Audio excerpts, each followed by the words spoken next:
Eu, Deus, meu carro, uma Bíblia e o testemunho da fé que eu creio. Hoje nós comentaremos alguns textos polêmicos da Bíblia que as pessoas usam para dar ênfase a um tema muito debatido hoje, né?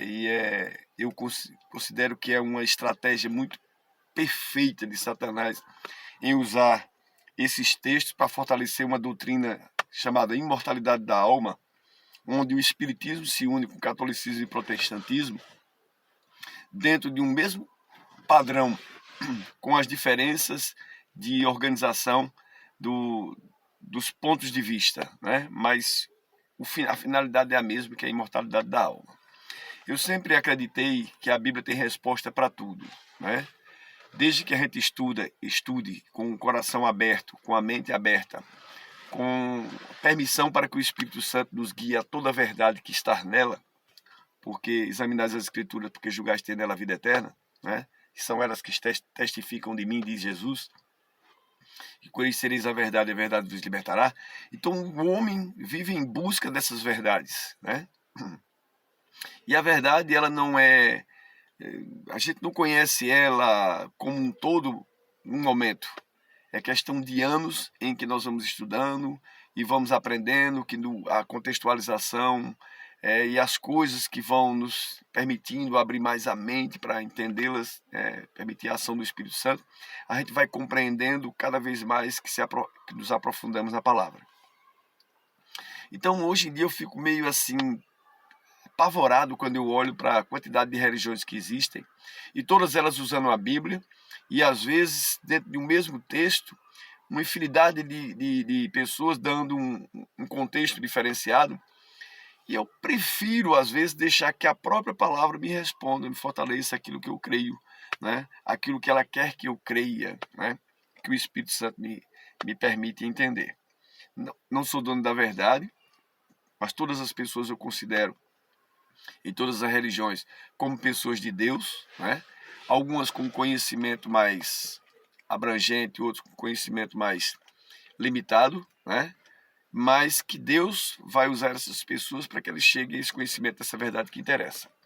Então, os textos que tem aqui, que nós vamos comentar, Atos 23, versículo 8 diz: pois os saduceus dizem que não há ressurreição. Então, os saduceus eram uma classe ali dos judeus, e eles não acreditavam em ressurreição. E a gente às vezes pergunta assim, então eles estavam fiados em que a promessa deles se agarravam, né?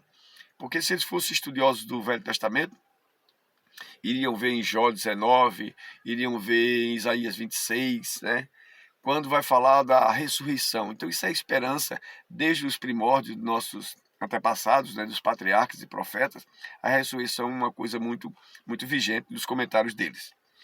E até mesmo porque foram ressuscitados alguns, né, por Elias, por Eliseu, né? E algumas pessoas da Bíblia foram ressuscitadas, e as pessoas não deveriam ter essa fé que os saduceus têm, né? Então eles estavam completamente errados e não serve de parâmetro para nós hoje.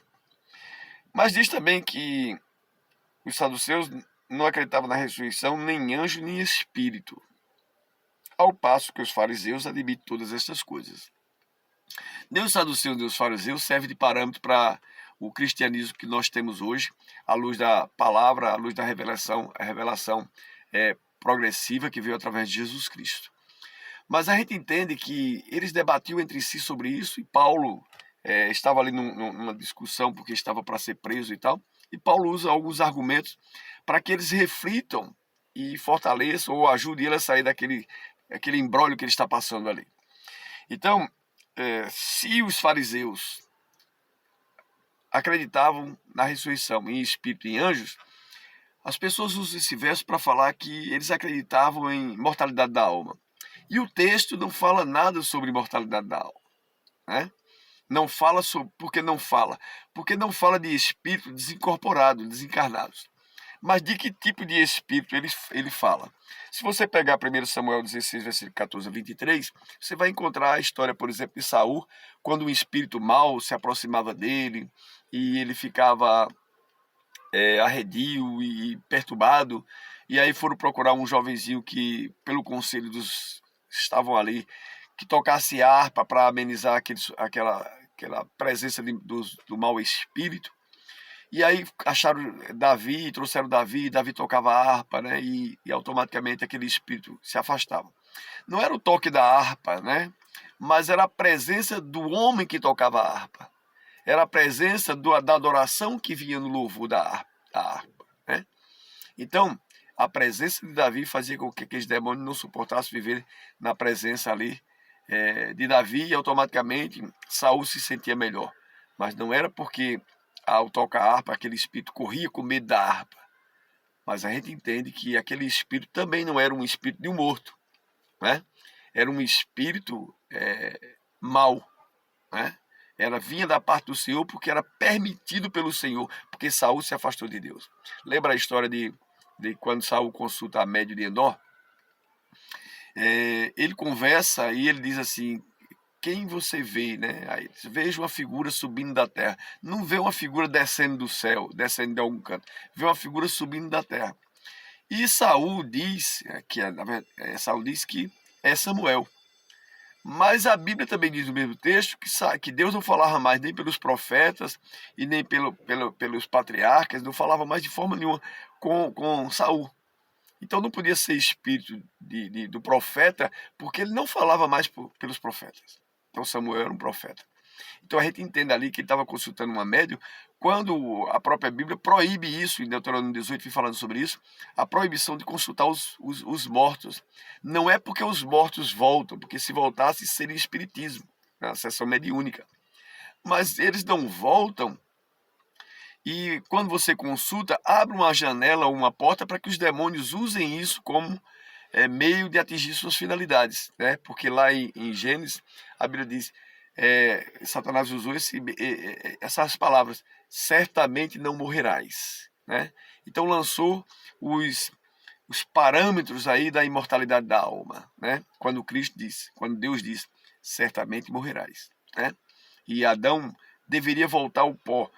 E o espírito, que é a parte racional, é a parte espiritual que Deus no princípio, antes da queda, colocou no homem, né? Os valores, os princípios, as coisas que são espirituais e que os homens perderam. Por isso que os demônios são chamados de espíritos imundos, né? Ou de demônios, porque anjos são figuras espirituais. Embora os demônios sejam seres espirituais, mas eles perderam a espiritualidade. E como eles perderam os valores e as coisas que são espirituais, são chamados de espíritos imundos, ou chamados de demônios, né? Ou de anjos maus, né? Então a gente entende que não só aquela questão de Samuel, como a questão de outros contextos bíblicos, não fala de espíritos de mortos, né? Mas de espíritos imundos. Aí Jesus vai lá e expulsa um demônio que está cometendo um jovem de coisas terríveis, que ele sai do túmulo, ninguém segura ele e tal, e expulsa aquele espírito, né? Em outra parte, Jesus manda os espíritos de Senhor, você já veio a nos atormentar, né? Você já veio nos causar desconforto, então tem uma mandada de porco ali, nos permite ir para ele. Então o imundo sempre procura o que é imundo, então Jesus permite que aqueles porcos se lancem no mar e todos morrem, né? Em outro local também um espírito sai de um corpo, né, de usar uma determinada pessoa, e ele vagueia por aí, depois ele volta para a mesma casa porque encontra ela sem espiritualidade, sem um reforço espiritual, sem comunhão com Deus, e aí traz mais espíritos ainda para dentro dessa casa que está pronta para receber os demônios. Então você vai encontrar isso em Atos 16, versículo 16 e 18. Você vai encontrar isso em Lucas 11, versículo 24. Você vai encontrar isso em Lucas 9, 38 e 39. Em Mateus 8, 28 a 30. São textos que falam sobre espíritos no sentido de demônios. E era isso que eles acreditavam. Por isso, uma certa vez, Jesus estava no mar, vinha caminhando e as pessoas achavam que era um fantasma, era um espírito, né? Então, um demônio da noite, um espírito vagueante, né? Mas não um espírito de morte. Em nenhum desses contextos a Bíblia fala sobre o espírito de quem morreu, né? Quem criou essa cultura de espírito que morre foi o próprio Satã, através dos seus entes, né? Dos seus instrumentos, no longo do tempo dos pagãos, né? E das crenças que vieram de determinadas culturas, como a egípcia, como babilônica, como romana e outras mais, né, que foram implantando isso, grega, e isso foram criado esse mundo paralelo que é contrário à própria palavra. Então eles usam esse texto para dizer que existe imortalidade da alma, né, porque existe espírito desencarnado. Então a Bíblia também diz, quando diz em Atos 24, versículo 39, vejam as minhas mãos e os meus pés, que sou eu mesmo. Toquem em mim e veja que é verdade, porque um espírito não tem carne nem osso, como vocês estão vendo que eu tenho. Então Jesus não está falando aqui de um espírito de morto também, não há nada nesse contexto que fala sobre isso. Mas olha, os demônios também são seres espirituais, poderiam aparecer para vocês. Vocês podem ter essa dúvida que quem está aparecendo para vocês é um demônio, é um espírito, nesse sentido aí, né? Espírito mau. Mas toquem, veja que eu ressuscitei. Né? Isso é a esperança de vocês. Fiem-se nisso. Não fiem-se em outra coisa que não seja a ressurreição. Quando eles pegam, por exemplo, também, eles usam outro texto que é Jesus quando está morrendo e se despede, está para se despedir, né? Entregando o seu espírito ao Pai. Né? Pai, nas tuas mãos entrega o meu espírito. Entregar nas mãos de Deus o espírito, ou permitir que saia dele o que é espírito, ou sair dele a vida. Minha vida está encerrando, minha missão está se cumprindo, né? Então, o sentido é que Jesus ali estava dizendo, a vida o que eu tinha que cumprir aqui em vida, concluí, e a morte se aproxima. E aí o ladrão diz para ele, Senhor, lembra-te de mim quando estiver no paraíso, né? Quando diz, lembre-se de mim quando estiver no paraíso, se a gente pegar alguns textos, né, que estão na Bíblia, como por exemplo Apocalipse 22, versículo 1 a 2, Apocalipse 2 a 7, Apocalipse 22, 14, Apocalipse 21, versículo 20 em diante. Então você vai ver que esses textos remontam para o paraíso, que vai ser nos entregue na Santa Cidade quando ela vier, mas também fala do paraíso onde está a árvore da vida, onde estão coisas que nós vamos desfrutar. Então, se os espíritos já estão lá, desencarnados, estariam desfrutando dessa glória. Mas todos os apóstolos, né, como Paulo diz, combati o bom combate, encerrei a carreira e guardei a fé. Desde agora a coroa da justiça me está reservada, e não só para mim, mas para todos aqueles que amam a sua vinda. Então, quando a gente pega todos patriarcas, profetas, apóstolos, embora alguns textos sejam meio dúbios, né, ou de dupla interpretação, mas o foco é a essência principal do início: ressurreição, glorificação e receber o reino. E não receber o reino antecipado. Então o Espírito recebe o reino antecipado, vai para o paraíso, que é onde está a árvore da vida, antecipado, e depois, quando for no final, Jesus volta com essa nova terra, com esse paraíso, e os mortos vão ser ressuscitados, e os espíritos que estão desencarnados vão encarnar e vão receber essa glorificação. Muito estranha essa doutrina, né? Mas é o que creem hoje os protestantes, o catolicismo e o espiritismo, só que pouca coisa diferente. Eles podem argumentar, mas o sentido é o mesmo: desencarna e depois encarna novamente. As dimensões são diferentes, mas tem dimensões onde eles estão, né? Então, falam com os mortos. Aí eles usam a parábola do rico e Lázaro, né? Que está lá em Lucas 9. Lucas 16, né? E quando eles falam da parábola do rico e Lázaro, eles usam também esse mesmo sentido, né? O que estava ali é que o espírito de um desencarnou e foi para o seio de Abraão. E o outro morreu, foi para o inferno, né? Se a gente pegar o sentido de inferno em 1 Pedro 2, né, versículo 4 e versículo 9, quando a gente estuda ali a coisa sobre o inferno, quando estuda também lá em Apocalipse 20, versículo 14 em diante, a gente entende que inferno vai ter, que é o lago de fogo, que vai ser a destruição dos ímpios, da morte de todas as coisas, né? O próprio Isaías fala sobre isso, né? A destruição dos ímpios, Isaías 1, versículo 28 e 31, Isaías 11 também tem um texto lá que fala sobre isso.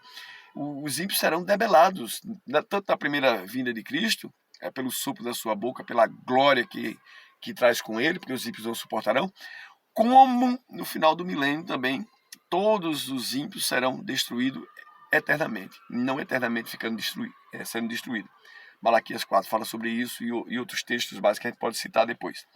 Mas, quando pega Lucas 16, você tem que pegar esses textos, né, que são complementações, para entender que esse paraíso não existe agora, onde estão os ímpios, os justos que foram desencarnados, né?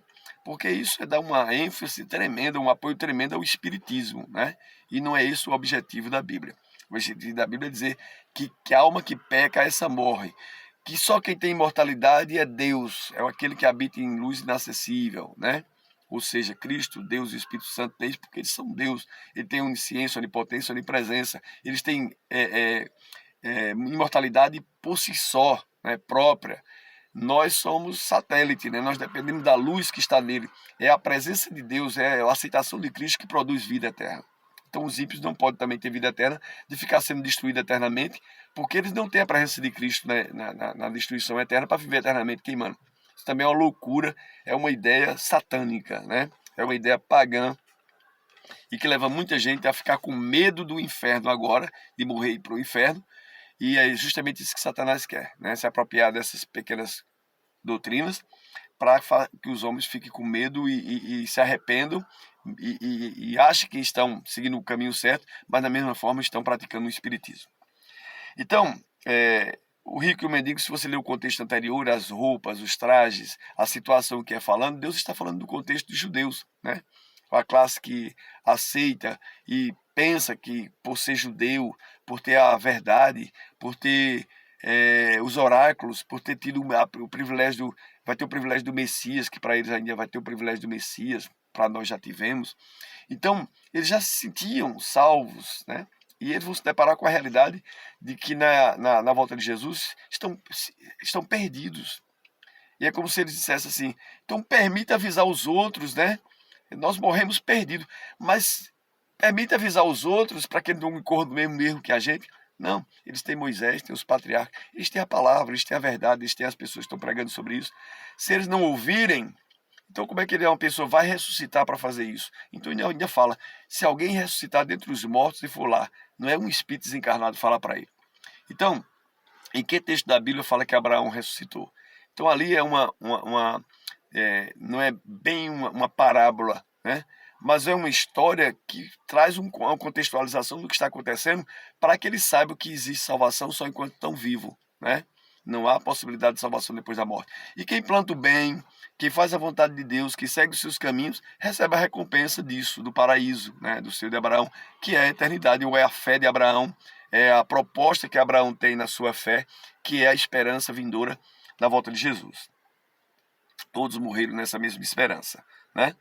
E aí eles pegam mais outros textos, como Lucas 9, versículo 28 e diante, que fala da transfiguração, né, que aparece lá. A Bíblia fala claramente que apareceram dois homens.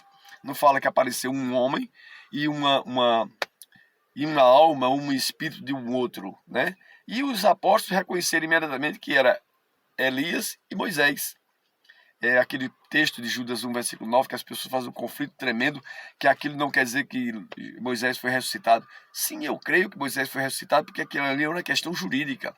Por quê? Porque se eu faço um trato com você de pegar um objeto na sua casa, mas eu vou pagar e depois eu pego, e eu vou pegar antes de pagar, você não vai querer me entregar o objeto. Então a mesma coisa aconteceu ali. Satanás estava questionando Jesus porque ele não tinha pago ainda o preço da redenção, que era morrer e ressuscitar, para dizer, agora eu tenho direito a ressuscitar quem quer que seja e levar, né?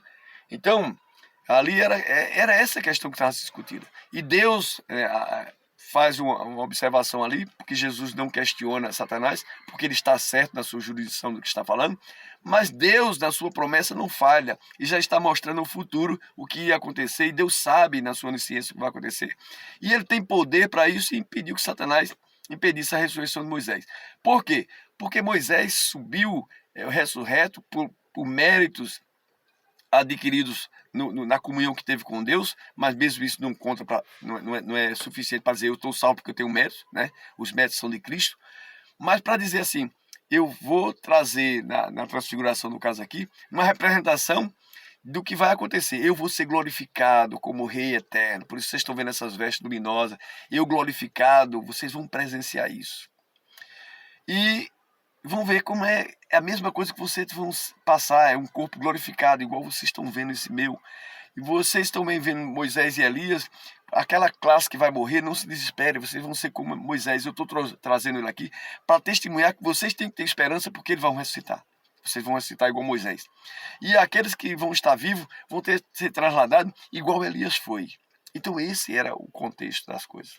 Então quando a gente olha para esses textos de mortalidade da alma, esse questionamento, e às vezes há debates acirrados entre homens de Deus, de denominações diferentes, mas parece que não sai daquele imbróglio, né? Porque cada um fica citando de acordo com o seu conhecimento, a fama que tem, muitos eruditos, muitos tal, e aí cita a questão do saduceu, cita a questão do judeu, cita Paulo, mas não cita os demais, né? Então você tem que pegar a Bíblia. Pegue a Bíblia e vai estudar. E olha o que se pensava no passado. Se eu disser para você que azul é amarelo hoje, vá atrás das pessoas do passado, o que é que dizia sobre o azul. Azul foi sempre azul e não virou amarelo e porque você quer. Então assim mesmo é a nossa fé, a nossa esperança e as doutrinas. Se agarre em Cristo, filho. Aproveite para estudar a palavra, deixando que o Espírito Santo trabalhe isso em você. Porque nos últimos dias o diabo trabalhará de tal forma que, se possível, enganaria os próprios eleitos, os próprios filhos de Deus. Deus não vai permitir que você seja enganado se você estiver com os pés da verdade. Conhecereis a verdade e a verdade vos libertará. João 8,32, que Deus te dê sabedoria para isso. Amém?